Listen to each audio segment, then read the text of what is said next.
Bonjour, le cours qu'on fera Be'ezrat Hashem aujourd'hui, c'est sur Hanouka. Il faut savoir que l'histoire de Hanouka, le miracle de Hanouka, elle s'est déroulée en plein milieu du deuxième Beth Amikdash, c'est-à-dire c'était en l'an 167 avant l'ère, exactement il y a 2180 ans, à peu près. Il y a 2180 ans, elle s'est déroulée l'histoire de Hanouka en plein milieu de Beth Amikdash Sheni. Le deuxième Beth Amikdash, il a tenu 420 ans, le premier 410 ans. Au milieu de ces 420 ans, il s'est déroulé l'histoire de Hanouka. La question qu'on se demande, où on voit le miracle de Hanouka dans la Torah? Dans la Torah, ce n'est pas marqué noir sur blanc, mais il y a des endroits qui ont déduit l'histoire de Hanouka. On dit que si vous allez compter 25 mots à partir de Bereshit, Bara, Elokim, Et, Hashamayim, Ve'et, Haaretz, Ve'haaretz, Aita, Tohu, Vavo, Ve'choshech, Al, Pene, Teom, Vayomer Elokim Yehi, Or. Yehi, c'est le 24e mot. La valeur numérique de Yehi, c'est 25. Le 25 qui se lève, Or. La lumière fut au Beth Amikdash. C'est-à-dire le 25e mot depuis Bereshit, au début de la Torah, le 25e mot c'est Or. Le 24e mot c'est la valeur numérique de 25. Le 25 qui se lève, on a eu la lumière. Dans Parashat Vayeshev aussi, on voit, c'est marqué là-bas concernant Tamar et Yehuda, c'est marqué que Tamar il a demandé à Yehuda qu'il lui donne un gage. Et il lui a donné là-bas les ptilim, chotemet. Et les ptilim, c'est les ptilim qu'on met dans la Hanoukia.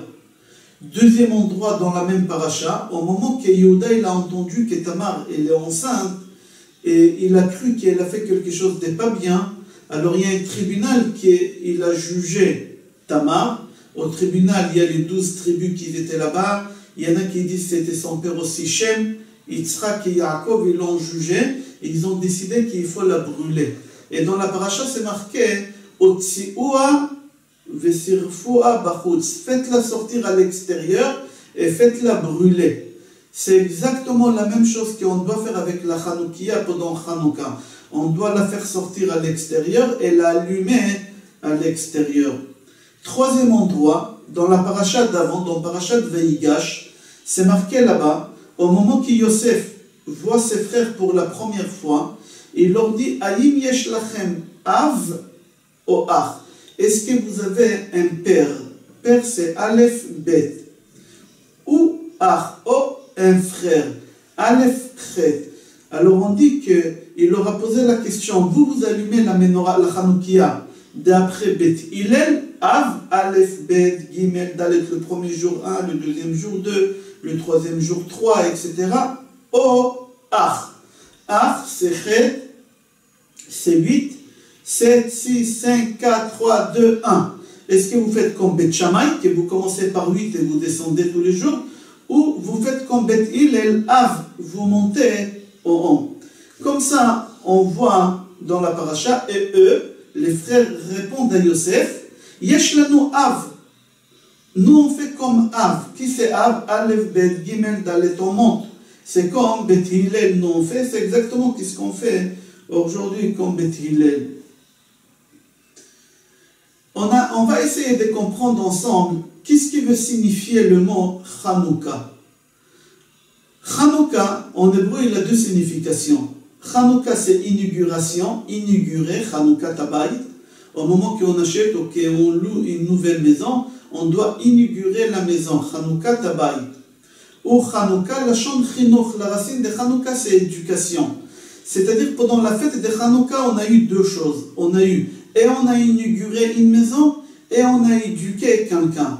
Qu'est-ce qu'on a inauguré? Qu'est-ce qu'on a éduqué?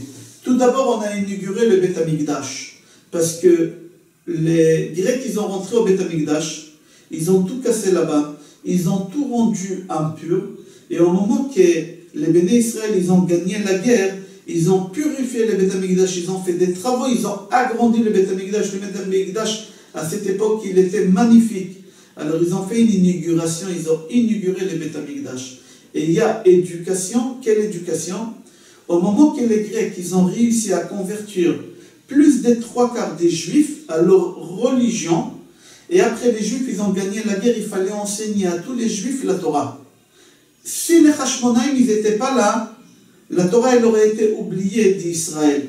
Grâce aux Hashmonaïm, la Torah elle continue jusqu'à aujourd'hui. Pourquoi? Parce qu'ils ont éduqué tout le monde à nouveau. Comme c'est marqué dans le Rambam dit que les Hashmonaïm c'était des tzadikim gdolim. Si ce n'était pas eux là-bas, la Torah elle aurait été oubliée. Vous savez, et quand même les Hashmonaïm ils étaient punis. Ils ont fait une très très grosse erreur les Hashmonaïm. Même qu'ils nous ont sauvés, ils ont gagné la guerre, ils ont construit le Beth Amikdash, ils ont fait une très grosse erreur, et c'est pour ça qu'ils étaient punis très fort. Ils sont déjà tous morts, une chose. Deuxième chose, là-bas, la Gemara dit dans Baba Batra, page Gimel Amud Bet, Kol mi sheomer shemotzao mibnei Hashmonaïm Evedou. Tout celui qui dit qu'il est de la famille des Hashmonaïm, il est considéré comme un esclave. Et un esclave, asur lavo beka'al ou patur mi mitzvot aseh shazman grama. Un esclave, il n'a pas le droit de se marier avec un juif normal, et il ne peut pas faire les mitzvot positives qui dépendent du temps. C'est-à-dire, on les a éloignés, on les a écartés du judaïsme. Pourquoi? C'était des grands tzadikim. On vient de dire que grâce à eux, aujourd'hui, on a la Torah. Ils ont gagné la guerre, ils ont risqué leur vie, ils ont renouvelé, ils ont inauguré le Beth Amikdash. Comment ça se fait qu'on est dur avec eux comme ça, qu'ils sont tous morts et qu'ils sont considérés comme des esclaves? Deuxième question qu'on demande, comment ça se fait que Rabbi Yehuda Hanassi, au moment qu'il a arrangé les 6 tomes de Mishnayot, Shisha Sidrei Mishnah, il a mis des tomes pour Pesach, Psachim, Yoma, Yom Kippour, Rosh Hashanah, Sukkot, pour tous les fêtes il a fait. Pour Hanouka, on n'a pas de Mishnayot, il n'a pas fait de Mishnayot pour Hanouka. Pourquoi Rabbeinu Akadosh, Rabbi Yehuda Hanassi, il n'aura pas fait de Mishnayot? On va donner une réponse pour les deux questions. La réponse est que Yaakov Avinu, avant de mourir, il a laissé un testament. Et dans son testament, il a dit Lo yasur shevet mi Yehuda, que tous les royaumes d'Israël, ça doit sortir uniquement de la tribu de Yehuda et pas d'une autre tribu. Et là, au moment que les Hashmonaïm, ils ont gagné la guerre contre les Grecs, ils ont nommé roi sur Israël un Kohen Gadol. Et le Kohen, c'est de la famille des Lévi, c'est de la tribu des Lévi. Et Yaakov Avinu, il a dit Lo yasur shevet mi Yehuda, ça doit être que de la tribu de Yehuda. Comment ça se fait que vous n'avez pas respecté le testament de Yaakov Avinu, qu'il a dit que les rois ils doivent être que de la tribu de Yehuda et pas d'une autre tribu. Et là, ils ont pris un Kohen Gadol et ils l'ont nommé roi pendant des années et des années. Ils ont fait cette chose. Alors pour cela, Chachamim, ils ont dit dans la Gemara qu'on a dit tout à l'heure, que tout celui qui dit qu'il descend des Hashmonaïm, Evedou, parce qu'ils n'ont pas fait le testament. Et aussi Rabbi Yehuda Hanassi, pourquoi il n'aura pas fait des Mishnayot? Pour la simple raison que Rabbi Yehuda Hanassi lui-même, il était de la tribu de Yehuda. Il a été de la tribu de Yehuda. Et puisque lui, il a été de la tribu de Yehuda, il a dit on m'a volé le royaume il devait rester dans ma tribu à moi, et pas dans une autre tribu. Puisque vous avez fait ça, je ne vous ferai pas des Mishnayot pour vous. Ça, c'est un avis. Il y a un deuxième avis, Maharachu Rabbi Chaim Vital rapporte au nom de son maître à Ari Akadosh, que la neshama de Rabbi Yehuda Hanassi, c'était la neshama de Yaakov Avinu. Rabbi Yehuda Hanassi, pourquoi on l'appelle Hanassi? Parce que le rachet tevot de Hanassi est nishmato shel Yaakov Avinu, que sa neshama, c'est la neshama de Yaakov. Et aussi Rabbi Yehuda Hanassi, on l'a appelé Rabbeinu Akadosh. Pourquoi Rabbeinu Akadosh? Pour la simple raison que les 3 premières brachot qu'il y a dans la Hamida, c'est les 3 patriarches qui les ont instaurés. La première, Magen Avraham, au moment qu'on a jeté Avraham dans la fournaise, il y a les malachim qui ont dit Baruch Ata Hashem Magen Avraham, protège Avraham. Mechaya Amitim, c'est au moment qu'on a fait le sacrifice d'Yitzhak. Et Akadosh Baruch Hu, il a dit qu'il ne faut pas le tuer. Paracha Nishmato, son âme il a quitté le corps et il est mort Yitzhak. Akadosh Baruch Hu, il a fait descendre une rosée et Yitzhak il a ressuscité. Et les malachim ils ont dit Baruch Ata Hashem Mechaya Amitim. Et la troisième bracha de Ata Kadosh Veshimcha Kadosh, c'est au moment que Yaakov il est revenu à Aramoria, Vaïfga Bamakom Aou. Alors les Malachim ils ont instauré Atakadosh pour Yaakov. C'est pour ça qu'on appelle Rabbeinu Akadosh, Rabbi Yehuda Hanassi Rabbeinu Akadosh. Kadosh, c'est toi qui tu as instauré. Dernière chose, on dit que Rabbi Yehuda Hanassi, au moment qu'il est mort, il venait tous les vendredis soirs à la maison pour faire kiddush à sa femme et à sa famille. Et on dit qu'Yaakov Avinu l'omet. Alors puisque Yaakov Avinu l'omet, Rabbi Yehuda Hanassi aussi il peut venir faire kiddush. On referme cette parenthèse et on va continuer. Alors on a répondu sur les deux questions. Pourquoi Chachamim ils ont dit tout celui qui descend de la famille de Hashmonaïm, il est esclave. Et pourquoi il n'y a pas de Mishnayot? Pour la simple raison qu'ils ont nommé des rois de la Keuna et ils n'avaient pas le droit de faire ça. Il y a une question qui est très très connue, que le Bach la pose, le Beit Hadash. Et sur cette question, on a eu des milliers de réponses, pas des dizaines, pas des centaines, des milliers de réponses. On a eu des dizaines de livres entiers qui étaient écrits que pour cette question-là. Et la question est de Bach. Comment ça se fait qu'aujourd'hui, on fait la fête de Hanouka pendant 8 jours, puisque le miracle lui-même, il n'a pas duré 8 jours, il a duré uniquement 7 jours. Parce que le premier jour qu'ils ont allumé la menorah, ils avaient de l'huile pour 24 heures, alors que la bougie, elle reste allumée 24 heures, c'est normal. C'est tout à fait normal qu'elle reste allumée, c'est pas miraculeux. Qu'est-ce qui est miraculeux? C'est qu'après les 24 heures, elle continue à être allumée, c'est-à-dire à partir du 2e, 3e, 4e, 5e, 6e et 7e jour, elle continue à être allumée. C'est-à-dire le miracle de Hanouka, il a été uniquement pendant 7 jours et pas pendant 8 jours. Alors pourquoi aujourd'hui on fait pendant 8 jours? On va donner 2 réponses et on va continuer. Vous avez des centaines, des milliers de réponses dans beaucoup de livres. Dans la Hamida, on dit Ve'idliku nerot bechatzerot kochecha. C'est-à-dire quoi Ve'idliku nerot bechatzerot kochecha? Au moment qu'ils ont inauguré le Beth Amikdash, Matatiaou, il n'a pas voulu allumer la Hanoukia, on va expliquer la menorah, on va expliquer tout à l'heure dans les Echal. Normalement, toujours on allumait la Hanoukia, la menorah dans les Echal. Dans le Darom, on a eu la menorah, et dans le Tzafon, on a eu le Lechem Apanim. Alors il fallait allumer la menorah à l'intérieur, dans les Echal. Qu'est-ce qu'il a fait, Matatiaou ben Yochanan? Il l'a allumé dans le Chatzer. Il l'a allumé dans le jardin. Pourquoi? On va expliquer tout à l'heure pourquoi il a fait ça. Mais il l'a allumé à l'extérieur. Si j'allume une bougie à la maison où il n'y a pas de courant d'air, et j'allume une bougie à l'extérieur où il y a un peu du vent, laquelle bougie elle va se consumer plus vite? Celle qui est à l'extérieur. Pourquoi celle qui est à l'extérieur? Parce qu'avec le vent, la bougie, la flamme, elle va être beaucoup plus forte et la bougie, elle va se consumer vite.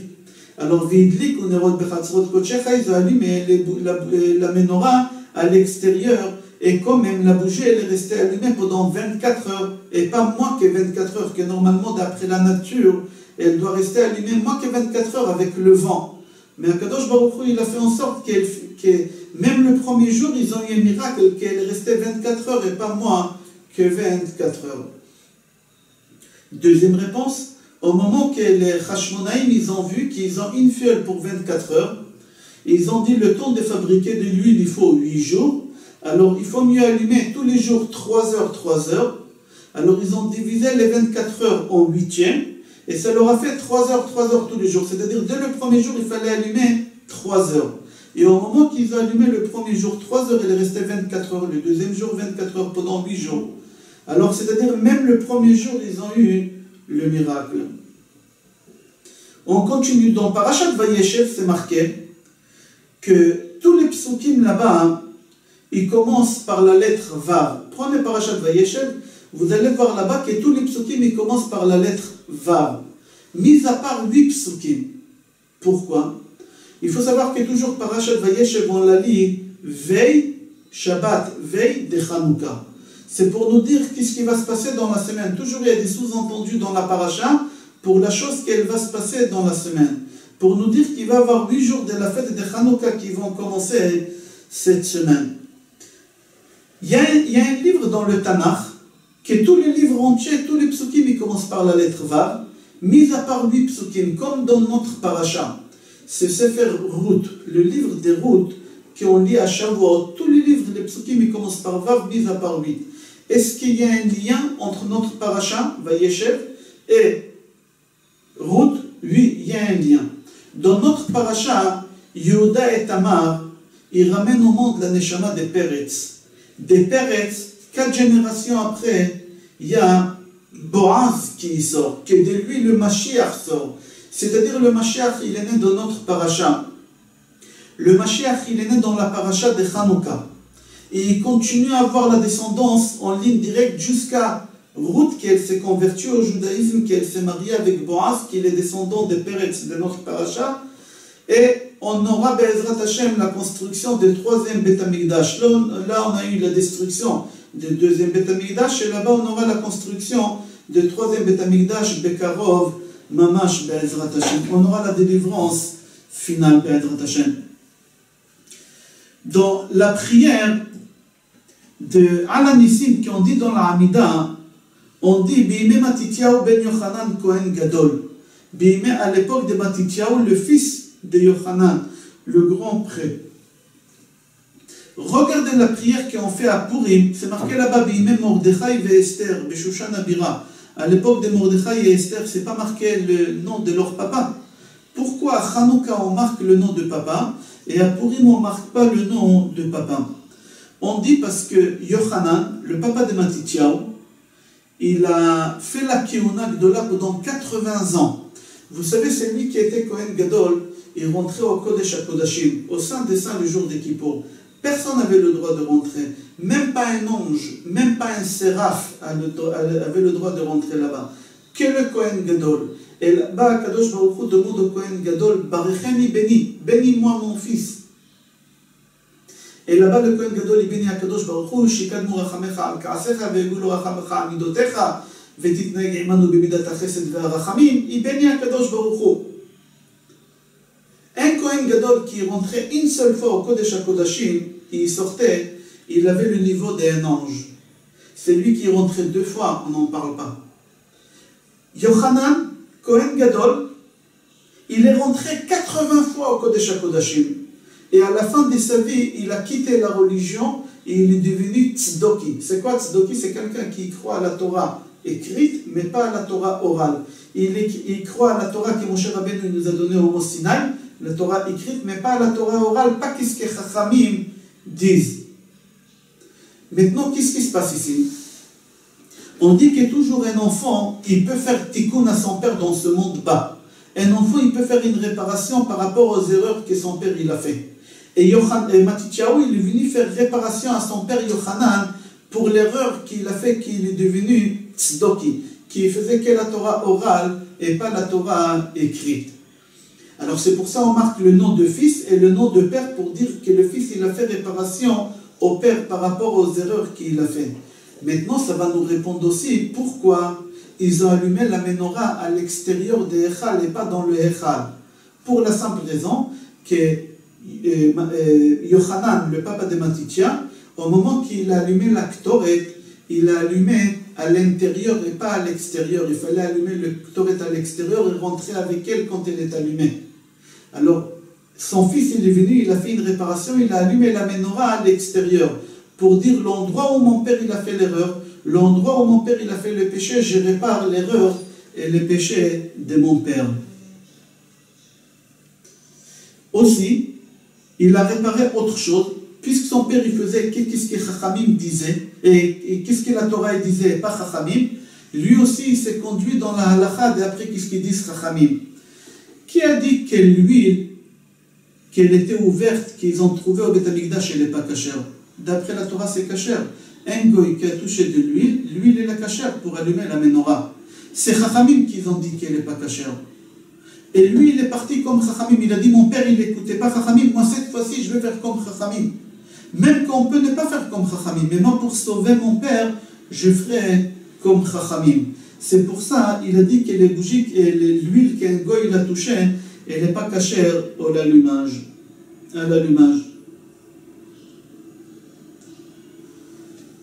Pourquoi à Hanouka, on joue avec les toupies et à Purim, on joue avec le kressel, avec le ra'acham? Donc Korban Ani, au nom des Bnei Issachar, il répondit parce qu'à Purim, le miracle, la délivrance qu'on a eue, elle est venue grâce à nous en bas. Ici en bas, on a fait le jeûne, on a fait la prière, on a crié, et d'en bas on a bougé en haut, et le miracle il est venu d'en haut, mais grâce à nous en bas. C'est pour ça qu'on prend le crécelle par en bas et on tourne pour dire que le miracle il a eu grâce à nous en bas. Qu'on a fait tellement de bruit, des cris, de jeûnes, qu'Akadosh Baruch Hu il nous a sauvés. Mais à Hanouka, Akadosh Baruch Hu il a eu de la pitié pour nous sans que nous on fasse rien ici en bas. Ça vient d'en haut tout seul. Akadosh Baruch Hu il a eu de la pitié pour nous. Et c'est pour ça qu'on joue avec un toupie par an pour dire que le miracle il est venu d'Akadosh Baruch Hu par le chesed, par le rachamim, par la bonté qu'il avait sur nous. Aussi la question qu'on demande, pourquoi à Purim on fait mishté et à Hanouka on ne fait pas mishté? Il faut savoir que le miracle des Purim, c'est qu'on a pu sauver notre corps, parce qu'eux ils ont voulu notre corps, et nous on a sauvé notre corps. Alors puisqu'on a sauvé notre corps, alors on fait un festin avec la nourriture pour faire plaisir au corps qu'on a réussi à le sauver. À Hanouka, ils ont voulu notre âme. Alors nous, on allume des bougies. Pourquoi? Parce qu'on dit Kiner Hashem Nishmat Adam, que la neshama d'un homme, c'est la bougie de Dieu. Alors nous, on allume des bougies, on allume des flammes pour rendre joyeuse la neshama, qu'on a pu la sauver de Chas v'Shalom, cette destruction que les Grecs, ils ont ramenée. Maintenant, puisqu'on parle de ça, on va essayer de comprendre c'était quoi la guerre à l'époque à Hanouka entre les Juifs et les Grecs. Les Grecs, eux, ils disaient que Dieu il a créé le monde, que Dieu il a tout fait. Les Juifs aussi, ils disaient que Dieu il a créé le monde, Dieu il a tout fait. Mais la différence entre les Grecs et les Juifs, que les Grecs, ils ont dit que Dieu il est tellement grand qu'à la fin qu'il a fini de créer le monde, il s'est retiré du monde et il a fait rentrer la nature dans le monde et c'est la nature qui a fait commander le monde. Les Juifs, ils leur ont dit non, c'est une erreur. Dieu, il a créé le monde et Dieu, il est tellement grand qu'il s'occupe aussi du monde. Tout ce qui nous arrive aujourd'hui, parce que Dieu, il a voulu, c'est lui qui gère et qui commande le monde et ce n'est pas la nature. C'est ça la guerre qu'on a eue entre les Juifs et les Grecs. Les Grecs, ils ont dit, bravo, très bien, ok, mais prouvez-nous ce que vous dites. Et les Juifs, ils ont essayé de leur prouver. Ils leur ont dit, voilà, on a gagné la guerre contre vous. Ils leur ont dit, d'accord, vous avez gagné la guerre contre nous, vous étiez minorité et nous on était majorité, mais dans une guerre, ce n'est pas le nombre de soldats qui compte, c'est la tactique. Vous étiez plus intelligents que nous, c'est pour ça que vous avez gagné la guerre. Ça ne prouve pas que Dieu, il commande et il gère le monde. Les Juifs, ils leur ont prouvé autrement. Comment? Grâce à l'huile. Ils avaient une fiole de l'huile pour une journée qui a duré 8 jours. Les Grecs, quand ils ont vu ça, ils ont dit aux Juifs, c'est quoi ça? Les Juifs ils leur ont dit, vous voyez, c'est pas la nature qu'elle commande, c'est Dieu qui commande. La nature, elle aurait voulu que ça reste allumé que 24 heures. Mais Dieu, il est plus fort que la nature. Dieu, il a décidé qu'elle va rester pendant 8 jours. Et là, les Grecs, ils ont dit aux Juifs, vous avez raison. Mais avant ça, les Grecs, ils ont dit aux Juifs, celui qui veut réussir dans la vie, il faut qu'il s'investisse dans 3 choses. La beauté extérieure, être musclé et être savant, intelligent. Il faut travailler sur ces 3 choses-là. Et si tu arrives dans ces 3 choses-là, tu vas réussir dans ta vie parce que ces 3 choses-là, c'est la nature et la nature, c'est elle qui gère, elle commande le monde. Beaucoup de Juifs, ça leur a plu cette logique. Et ils ont suivi les Grecs, ils ont commencé à s'occuper de leur beauté, de leurs muscles et de leur sagesse. Mais les Juifs, ils ont venu, ils ont prouvé aux Juifs que c'est faux, que ce n'est pas la nature qui gère le monde, et que la nature, elle n'est pas naturelle, que c'est Akadosh Baruch Hu qui gère et qui commande le monde. La question qu'on demande, il y a 2 questions. Première chose, d'où ils ont trouvé cette fiole de l'huile?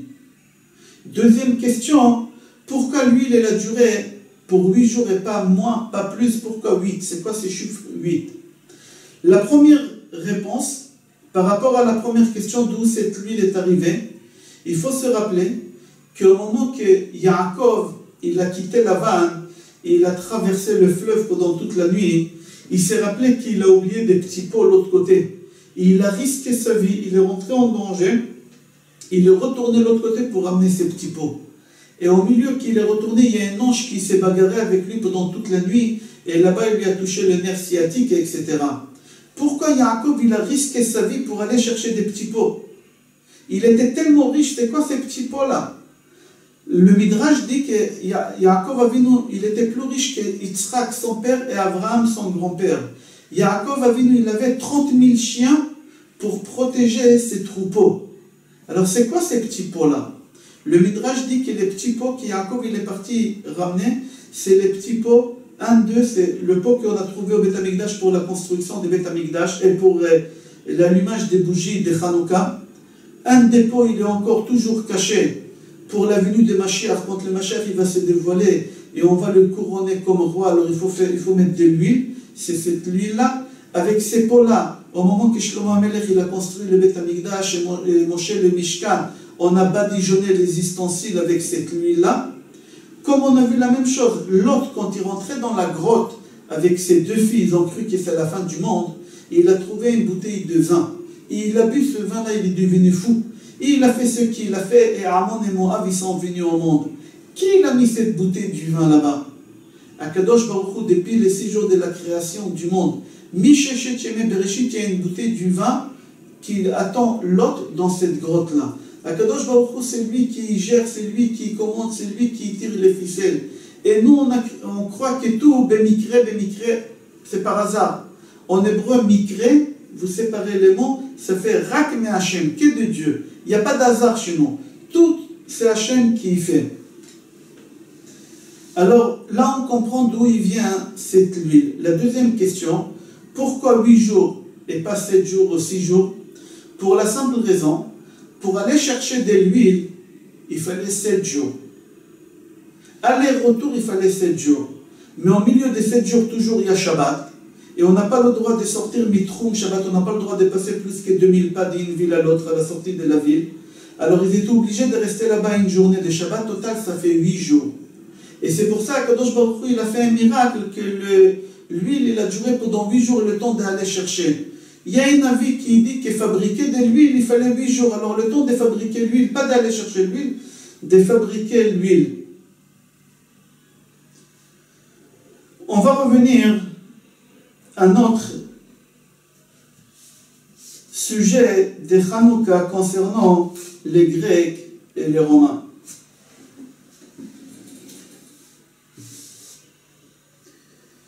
Il faut savoir que les Béné Israël, ils l'appellent Akadosh Baruch Hu Makom, l'endroit. Comme on voit ça dans la Haggadah de Pesach, c'est marqué Baruch HaMakom, Baruch Hu. Baruch Shenatan Torah. Dans la Haggadah, on lit ça, Baruch HaMakom, béni l'endroit. C'est quoi béni l'endroit? Que lui, c'est la source de la bénédiction, l'endroit. Qui c'est l'endroit? Dieu. Pourquoi on appelle Akadosh Baruch Hu l'endroit? Chachamim répondent que ce n'est pas Akadosh Baruch Hu qui se trouve dans le monde, c'est le monde qui se trouve dans Akadosh Baruch Hu. C'est-à-dire que Dieu, c'est l'endroit du monde. Ce n'est pas Dieu qui est dans le monde, c'est le monde qui est en Dieu. Et l'endroit du monde, c'est Dieu. Comme ça, Chachamim, ils ont dit. Chachamim, ils ont dit aux Grecs que Dieu, c'est lui qui commande le monde, c'est lui qui gère, c'est pas Dieu qui se trouve dans le monde il se trouve dans Akadosh Baruch Hu. Les Grecs, ils leur ont dit, le monde, il est énorme. Et si le monde, il se trouve en Dieu, c'est-à-dire que Dieu, il est beaucoup plus grand que ce monde. Et si Dieu, il est beaucoup plus grand que ce monde, qu'est-ce qu'il a à faire avec nous, qu'on est plus petit par rapport à lui, l'atome par rapport à nous? C'est comme si on marche dans la rue, on voit 2 fourmis qui sont en train de se disputer. On va se mêler, on ne les calcule même pas, on ne les regarde même pas, ces 2 fourmis. On continue notre route. C'est exactement ce qu'ils ont dit, les Grecs au Béné Israël. Que si vous avez rendu Dieu tellement grand, alors c'est pas possible qu'il s'occupe de nous. Alors les Juifs, ils leur ont dit, vous avez rendu Dieu tellement grand que vous l'avez rendu tellement petit qu'il ne peut pas s'occuper de nous. Les Grecs, là, ils ont ouvert toute la philosophie du sport, des connaissances, des beautés, et les Juifs, ils les ont suivis, et les Grecs, ils leur ont dit, si tu veux vivre bien, convertis-toi à ma religion et sois un bon grec et fais des sports tous les jours. Les Juifs, ils ont dit aux Grecs qu'Akadosh Baruch Hu, c'est lui qui gère le monde, et il y a la Hashgacha. La Hashgacha, c'est la providence divine. Que Akadosh Baruch Hu, c'est lui qui gère même le plus petit microbe qu'il y a, c'est Akadosh Baruch Hu qui le gère. Akadosh Baruch Hu est capable d'avoir un contrôle absolu sur chaque atome de l'univers. Et les Grecs, ils ont demandé aux Béni Israël d'éprouver. Les Béni Israël, ils l'auront prouvé au début avec la guerre et après avec l'huile. En fin de compte, après tout ça, qu'est-ce qui est plus important pour nous? En prouvant que Dieu il existe, c'est gagner la guerre ou que l'huile elle reste allumée 8 jours? Que l'huile reste allumée 8 jours. Et c'est pour ça, dans tous les livres, on parle de cette fiole de l'huile qui, au lieu de rester une journée, elle est restée 8 jours. Et on ne parle pas de la guerre. Au début du cours, on a dit que d'après la logique, la guerre c'est plus important que le miracle de l'huile. Parce que qu'est-ce qu'on aurait fait avec l'huile si on aurait perdu la guerre? Maintenant, après ces cours-là, on comprend que pour gagner cette guerre-là, la vraie guerre, que c'était la guerre des religions, il fallait prouver aux Grecs que Dieu il commande le monde et ce n'est pas la nature qui commande le monde. Il fallait prouver aux Grecs que la nature elle n'est pas naturelle. Et grâce à l'huile, on a prouvé aux Grecs et c'est pour ça l'huile, il devient tellement important pour nous. Et on voit que Dieu il a fait la même chose avec tous les fêtes. Par exemple, à Sukkot, nous, on va commencer par Pessah. La première fête, Pessah, Shavuot, Sukkot, on va commencer par Pessah. Pessah, tous les plaies qu'Akadosh Baruch Hu il a donné aux Égyptiens, l'ouverture de la mer, Akadosh Baruch Hu il a joué avec la nature. Il a transformé la nature pour montrer à tout le monde que la nature elle n'est pas capable de rien faire. Qu'il y a quelqu'un qui commande cette nature, que la nature elle n'est pas naturelle, qu'il y a la main extérieure qui gère et qui domine toutes ces choses-là. À Pessah. À Shavuot, c'est la même chose. Akadosh Baruch Hu, il a pris le mont. C'est marqué Kafa alehem har kegigit. Akadosh Baruch Hu, il a pris la montagne. Et il l'a mis sur nous. Il a dit, ou vous acceptez la Torah, ou je vous enterre vivant. On n'avait pas le choix. Akadosh Baruch Hu, tout de suite, on lui a dit, oui, on accepte. Naaseh benishma, on fera et on écoutera. Pourquoi? Parce qu'Akadosh Baruch Hu, il nous a enlevé le libre arbitre. On n'avait pas le choix. Entre vivre et mourir, c'est comme entre, je vous dis, vous voulez un bonbon ou un diamant. Vous avez le choix, vous n'avez pas le choix, c'est évident que c'est le diamant. Akadosh Baruch Hu nous dit, ou vous acceptez ou je vous tue. On n'a pas le choix, bien sûr qu'on va accepter. Qu'est-ce qu'Hachem il voulait nous prouver de là? Akadosh Baruch Hu il voulait nous prouver par la nature que c'est lui qui domine le monde. Akadosh Baruch Hu par la nature il nous a enlevé le libre arbitre. Akadosh Baruch Hu même à Shavuot il a voulu nous montrer que c'est lui qui gère le monde et c'est pas la nature. La même chose à Sukkot. Pourquoi on s'assoit dans la soukha? On s'assoit dans la soukha pour la simple raison, au moment qu'on est sorti d'Égypte, pendant 40 ans, Kadosh Baruch Hu nous a protégés avec des nuées. Dites-moi, si vous prenez un avion, un petit Cessna, un petit avion, vous ouvrez la fenêtre et vous jetez un mégot de cigarettes. Est-ce que le mégot de cigarettes, il va traverser les nuées? Oui, même une moustique, elle va traverser les nuages. Alors comment Kadosh Baruch Hu nous a protégés avec quelque chose d'aussi fragile comme les nuages? Parce que Akadosh Baruch Hu, il a voulu nous prouver, ce n'est pas le nuage qui vous protège, ce n'est pas la nature qui vous protège. Parce que si c'était la nature, il fallait que je mette sur vous un mur en béton armé pour vous protéger. Mais moi, je voulais vous montrer que ce n'est pas la nature qui vous protège, c'est moi. Parce que si vous allez essayer de vous protéger par la nature, moi, la nature, je peux l'annuler. Même si vous asseyez chez vous à la maison et en de vous, vous avez un plafond en béton armé, et il pleut, si moi je veux que la pluie elle arrivera chez vous, elle arrivera chez vous. Et si je ne veux pas que la pluie elle arrive chez vous, même avec des nuées, je peux faire en sorte que la pluie elle n'arrivera pas chez vous. C'est-à-dire que même à Sukkot, Akadosh Baruch Hu, il a joué avec la nature. C'est-à-dire le message de Hanouka, que le mot Hanouka, ça veut parler d'éducation, et ça veut parler d'inaugurer. On doit nous éduquer à nous-mêmes, éduquer nos enfants, éduquer tous les gens qui nous entourent, qui doivent ouvrir leurs yeux et qui doivent comprendre et savoir que la nature, elle n'est pas naturelle, et la nature, elle n'a rien à faire dans le monde, et que c'est Akadosh Baruch Hu qui domine le monde, et c'est lui qui gère et qui décide chaque chose, qu'est-ce qui va se passer dans le monde. Tout ça, c'est la volonté d'Akadosh Baruch Hu dans ce monde bas. On voit ça aussi dans Gemara Ta'anit Pashrafhei Amud Aleph, je crois. Là-bas, la Gemara, elle raconte concernant Rabbi Hanina ben Dosa qu'un jour, en sortant de la maison vendredi soir, après la rentrée de Shabbat, il a vu sa fille triste. Il a dit, ma fille, qu'est-ce qui t'arrive? Et il lui a dit, papa, j'ai allumé les bougies de Shabbat et je me suis trompé. Au lieu de mettre de l'huile, j'ai mis des vinaigres et dans quelques minutes, ça va s'éteindre. Et on mangera Shabbat dans l'obscurité. Son père, il lui a dit, ma fille, c'est lui qui a ordonné à l'huile de s'allumer. Je lui demande qu'il ordonne au vinaigre de s'allumer. Ce n'est pas la nature qu'elle joue ici. Ce n'est pas la nature qu'elle commande ici. Il y a une main extérieure et je demande à cette main-là qu'elle demande cette fois-ci au vinaigre de s'allumer. Là-bas, la Gemara que j'ai donné la référence dit que cette lumière avec le vinaigre, elle est restée allumée jusqu'à Motzei Shabbat. Ils ont fait Boré Moré à Esh avec cette flamme-là. Et là-bas, la Gemara dit que cette histoire des vinaigres, elle n'a pas joué en rien sur Rabbi Hanania ben Taradian plus que la nature. C'est-à-dire Rabbi Hanania ben Taradian, toute sa vie, en regardant la nature, il voyait la grandeur de Akadosh Baruch Hu, comment il est plus grand de ce qu'il a compris la veille, comment Hachem il est grand. Seulement en regardant les astres, la lune, le soleil, la nature, le corps de l'homme, tu comprends la grandeur de Akadosh Baruch Hu, et tellement il est grand, comment il a de la pitié pour nous et comment il s'occupe de nous. Et c'est ça le message de Hanouka. Je vous souhaite Hanouka Sameach, beaucoup de lumière, beaucoup de chaleur dans vos maisons, un réussite dans l'éducation de vos enfants, de nos enfants, Besorot Tovot et la construction des troisième Beth Amikdash, Bekarov Mamash. Amen. Kol Tov.